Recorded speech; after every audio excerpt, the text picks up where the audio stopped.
This is Iran in the 1970s. People dance the twist, listen to rock and roll, and wear miniskirts. And this is not just a random woman with a cigarette. She is the second wife of the Shah. And the smiling man with the lighter is the Shah himself.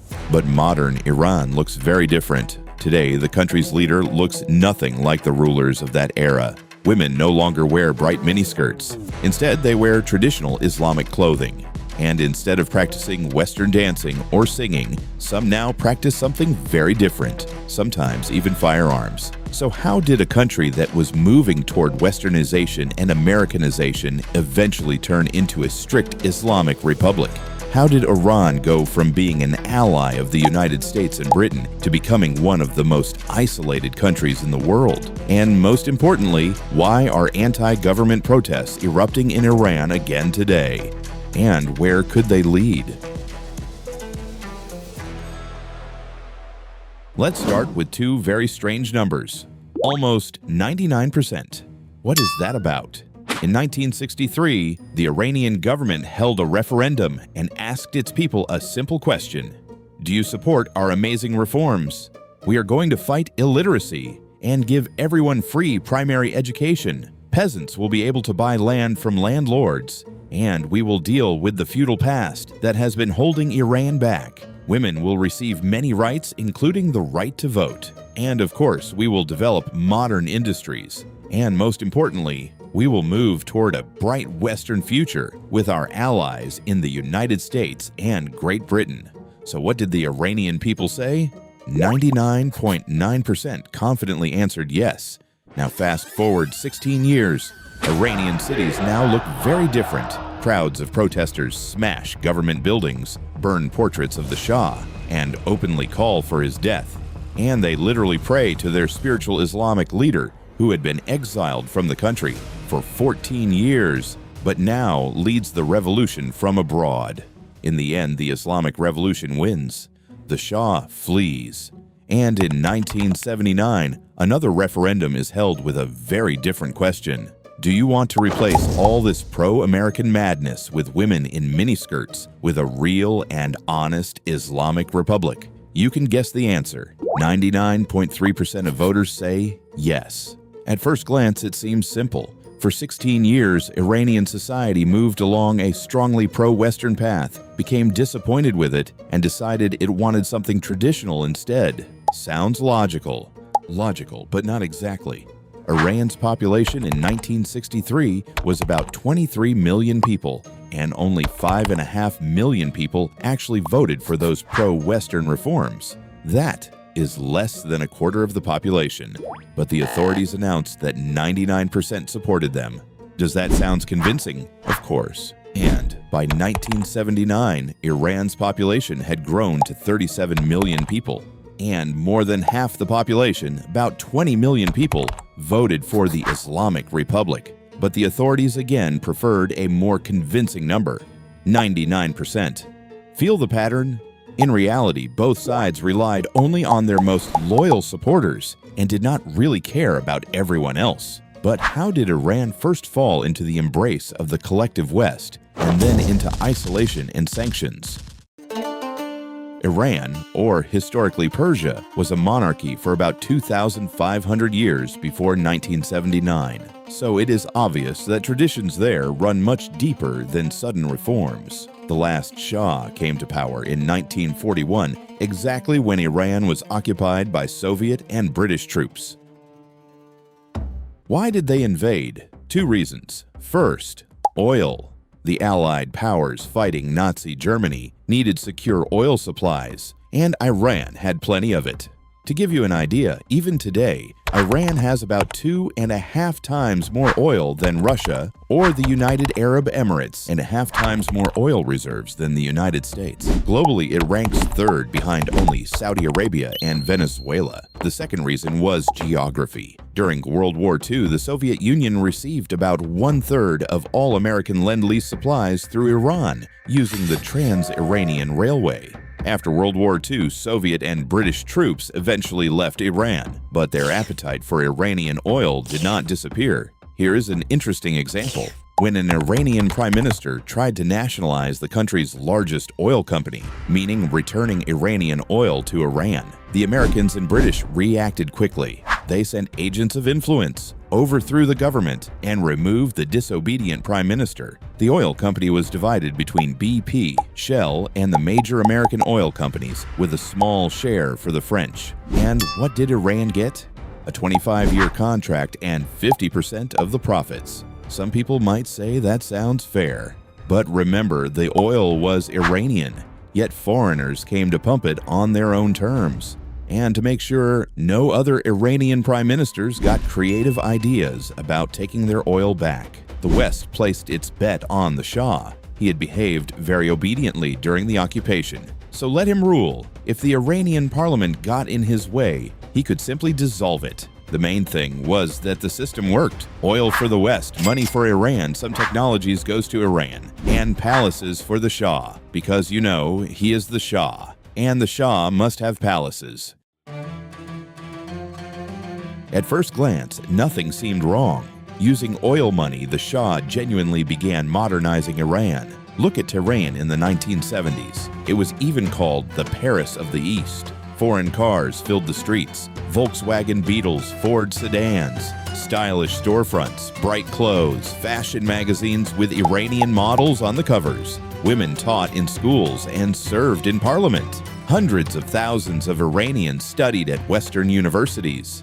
In short, Iran seemed to be flourishing under the Shah.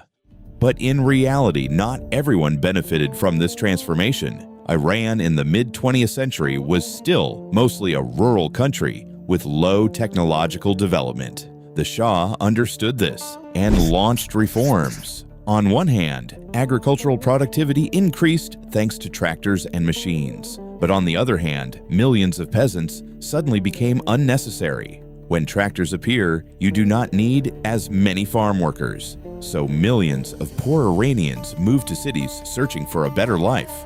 But the cities could not provide enough jobs. Factories were built, for example, joint ventures with Peugeot, Renault, and Citroën. But there was no massive industrial leap, like in the Soviet Union or later in China. As a result, cities like Tehran became surrounded by huge slums. Many migrants had no work, no housing, no money, and no entertainment. But radical religious ideas spread very easily among people in that situation. The poor began protesting and demanded the removal of the Shah along with his Western lifestyle. And how did the Shah respond? He organized a huge party. In 1971, he decided to celebrate the 2,500-year anniversary of the Persian Empire, and he decided to celebrate it in the desert. A temporary luxury city of tents was built. 15,000 trees were brought into the desert. 50,000 singing birds were imported. Huge blocks of ice were flown in by helicopter so the wine and champagne would not get warm. Leaders from 60 countries attended the party, but ordinary Iranians were not impressed. When journalists asked how much this celebration cost and suggested the money could have gone towards social needs, the Shah calmly replied, "How do they know about what is spent?" Later, American journalists estimated the price at $100 million. Today, that would be more than $600 million. People were not angry about luxury itself. They were angry because the party was not for Iranians. It was a show for foreigners. And the Shah's real problem was not Western reforms. It was corruption, poor governance, and ignoring real problems. As long as the economy was growing, people tolerated it. But when growth stopped in the late 1970s, Islamic revolutionaries skillfully used the anger of the poor and poorly educated masses. They sold them a simple idea, a traditional Islamic state where everything would supposedly be better. From that moment, Iran began entering isolation and sanctions. Iran actually held the record for being the most sanctioned country in the world, and that came with all the classic symptoms of isolation. Instead of international payment systems, Iran created its own. Instead of the normal internet platforms people use in the rest of the world, the country built local alternatives. Imported cars cost twice as much, so most people drive cheap domestic Iranian cars. And the gasoline is extremely cheap, but also extremely low quality. Yes, Iran has enormous oil reserves, but access to advanced technologies is heavily restricted. The result is that Tehran is permanently covered in smog. Some people might say that evil American imperialists punish anyone who tries to escape their control. But the first sanctions against Iran were not introduced because of the Islamic Revolution. They came later. Sanctions were imposed after a crowd of Iranian radicals stormed the United States Embassy in Tehran and took 66 American diplomats hostage. They demanded that the United States hand over the Shah, who had fled the country. The Shah later died in Egypt in 1980. Many of the hostages were held until January 1981. The economic result of Iran's shift from a Western development model to its own Islamic system can be described with simple numbers. Before the revolution, Iran produced about 6 million barrels of oil per day. That is an enormous number. Even today, only a handful of countries can produce oil at that scale. By 2015, Iran's oil production had dropped to below 3 million barrels per day. Today, Iran exports roughly 2 million barrels per day, far below what a country with its resources could potentially achieve under normal conditions. And there is another important detail. From February 28th to March 10th, during the period after the US and Israel launched attacks on Iran, Iran still managed to send at least 11.7 million barrels of oil abroad, and all of those shipments were headed to China. That tells you something important. Even under war and sanctions, Iran's oil trade does not simply stop. It shifts, it adapts, and China remains the crucial buyer, helping Iran keep that lifeline open. But the war happening right now is a separate topic, and we will cover that in the next video. So if you want to understand what this war means, how it started, and what could happen next, subscribe to the channel so you do not miss the next episode. For Iran, oil revenue remains one of the main foundations of state income. Without sanctions, conflict, and isolation, Iran could have earned vastly more from the global energy market. Instead, growth has stagnated. Iran's population is around 93 million. About 42 million receive government welfare, and roughly 1/3 of it live below poverty line. So the tragedy is simple. A country with immense natural wealth has spent decades unable to fully use it for national prosperity. Of course, Iran would like sanctions to be lifted, but neither the United States nor the European Union want to ease them anytime soon, at least not until the regime changes. And Iran clearly feels that change may eventually come. First, remember its geographic position. Historically, Persia has always been a crossroads of major trade routes. It has access to the Caspian Sea and through the Persian Gulf connects directly to the Indian Ocean. Second, the country has enormous natural resources and a highly educated population. But every year, 150,000 to 180,000 skilled specialists leave Iran. Why? Because educated people want more than just money. They want opportunities, and not the kind of opportunity where you could be killed because you wore your hijab incorrectly. Iran's morality police beat and killed 22-year-old Mahsa Amini after accusing her of wearing her hijab improperly. In response, women across Iran began publicly cutting their hair and removing their hijabs. Men also joined the protests, demanding political change because they understand that tomorrow it could be anyone.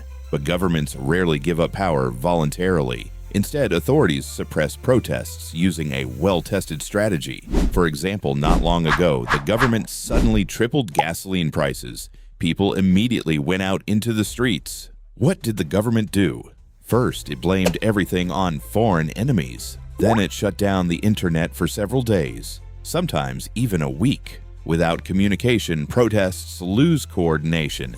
And once the momentum fades, the authorities suppress the remaining demonstrations with arrests, violence, and sometimes killings. Then everything becomes quiet again until the next crisis.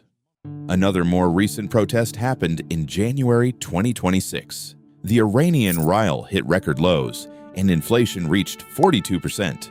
This led to huge anti-government demonstrations demanding an end to clerical rule due to unbearable living conditions, water shortages, and systemic corruption.